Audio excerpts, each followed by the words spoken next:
പ്രിയമുള്ളവരെ, വചനപഠന ക്ലാസ്സിലേക്ക് ഏവർക്കും സ്വാഗതം. നമ്മുടെ വചനപഠനം 4 ആഴ്ച പൂർത്തിയാകുകയാണ്. ഇന്നത്തെ വചനം കൂടിയാകുമ്പോൾ 24 വചനങ്ങൾ നമ്മൾ പഠിച്ചു കഴിയും. എല്ലാ ശനിയാഴ്ചകളിലും അതുപോലെ പഠിച്ച എല്ലാ വചനങ്ങളും റിപ്പീറ്റ് ചെയ്യുന്നൊരു രീതിയായിരുന്നു ഉണ്ടായിരുന്നത്. എന്നാൽ ഇന്നു മുതൽ മറ്റൊരു രീതിയിലായിരിക്കും ക്ലാസ് പോകുന്നത്. ആദ്യം പഠിച്ച 12 വചനങ്ങൾ കൊട്ടേഷൻ മാത്രം സ്ക്രീനിൽ കാണിക്കും. അത് പഠിച്ചോ എന്ന് നിങ്ങൾ തന്നെ സ്വയം വചനം പറഞ്ഞ് നോക്കുക. കുഞ്ഞു മക്കളൊക്കെ പറ്റുമെന്നുണ്ടെങ്കിൽ ഒരു ബുക്കിലേക്ക് എക്സാം പോലെ എഴുതുന്നത് നല്ലതാണ്. അതിനുശേഷം അവസാനം പഠിച്ച 12 വചനങ്ങൾ നമ്മൾ റിപ്പീറ്റ് ചെയ്ത് തന്നെ പറയുന്നതാണ്. അപ്പോൾ ഈ രീതിയിലായിരിക്കും ഇന്നത്തെ ക്ലാസ് പോകുന്നത്.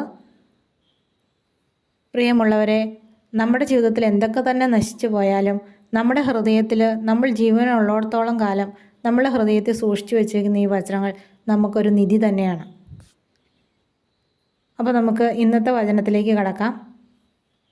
അപ്പസ്തോല പ്രവർത്തനങ്ങൾ 1:8. എന്നാൽ പരിശുദ്ധാത്മാവ് നിങ്ങളുടെ മേൽ വന്നു കഴിയുമ്പോൾ നിങ്ങൾ ശക്തി പ്രാപിക്കും. അപ്പസ്തോല പ്രവർത്തനങ്ങൾ 1:8. എന്നാൽ പരിശുദ്ധാത്മാവ് നിങ്ങളുടെ മേൽ വന്നു കഴിയുമ്പോൾ നിങ്ങൾ ശക്തി പ്രാപിക്കും. അപ്പസ്തോല പ്രവർത്തനങ്ങൾ 1:8. എന്നാൽ പരിശുദ്ധാത്മാവ് നിങ്ങളുടെ മേൽ വന്നു കഴിയുമ്പോൾ നിങ്ങൾ ശക്തി പ്രാപിക്കും. ഇനി ആദ്യം പഠിച്ച 12 വചനങ്ങളുടെ കൊട്ടേഷൻ ഞാൻ പറയാം. അത് എല്ലാവരും സ്വയം പറഞ്ഞു നോക്കുക കേട്ടോ. യോഹന്നാൻ 14:26, സുഭാഷിതങ്ങൾ 9:10, സങ്കീർത്തനം 23:1, ഏശയ്യ 41:10, പുറപ്പാട് 14:14, എഫേസോസ് 6:1, ലേവ്യർ 19:32, സുഭാഷിതങ്ങൾ 16:3, സങ്കീർത്തനം 27:1, ലൂക്ക 1:37, സങ്കീർത്തനം 37:4, ഫിലിപ്പി 4:13. ഈ കൊട്ടേഷൻ പറയുമ്പോൾ അത് പോസ്റ്റ് ചെയ്ത് പിടിക്കുക, വചനം പറയുക, അതിനുശേഷം അടുത്ത കൊട്ടേഷൻ നോക്കുക, അങ്ങനെ പോവുക കേട്ടോ. ഇനി നമുക്ക് അവസാനം പഠിച്ച 12 വചനങ്ങൾ ഒന്നുകൂടി റിപ്പീറ്റ് ചെയ്ത് പറയാം. അത് എന്നോടൊപ്പം എല്ലാവരും റിപ്പീറ്റ് ചെയ്ത് പറയുക. യോഹന്നാൻ 14:14, എൻ്റെ നാമത്തിൽ എന്നോട് എന്തെങ്കിലും ചോദിച്ചാൽ ഞാനത് ചെയ്തു തരും. സംഖ്യ 6:24, കർത്താവ് നിന്നെ അനുഗ്രഹിക്കുകയും പരിപാലിക്കുകയും ചെയ്യട്ടെ.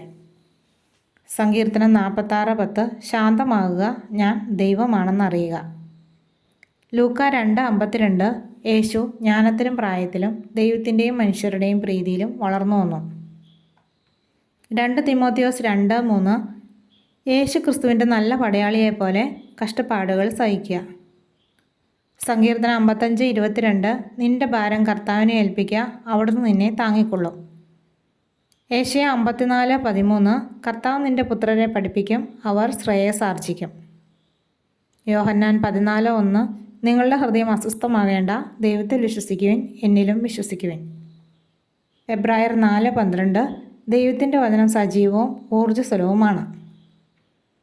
അപ്പസ്തോല പ്രവർത്തനങ്ങൾ 1:8, എന്നാൽ പരിശുദ്ധാത്മാവ് നിങ്ങളുടെ മേൽ വന്നു കഴിയുമ്പോൾ നിങ്ങൾ ശക്തി പ്രാപിക്കും. എല്ലാ വചനങ്ങളും ബുക്കിലേക്ക് എഴുതുക. ഇനി എന്തെങ്കിലും പഠിക്കാൻ വിട്ടുപോയിട്ടുണ്ടെങ്കിലോ എഴുതാൻ വിട്ടുപോയിട്ടുണ്ടെങ്കിലോ അത് ഇന്ന് തന്നെ ചെയ്യുക. അടുത്ത വചനവുമായിട്ട് അടുത്ത ദിവസം കാണാം. ദൈവം എല്ലാവരെയും അനുഗ്രഹിക്കട്ടെ.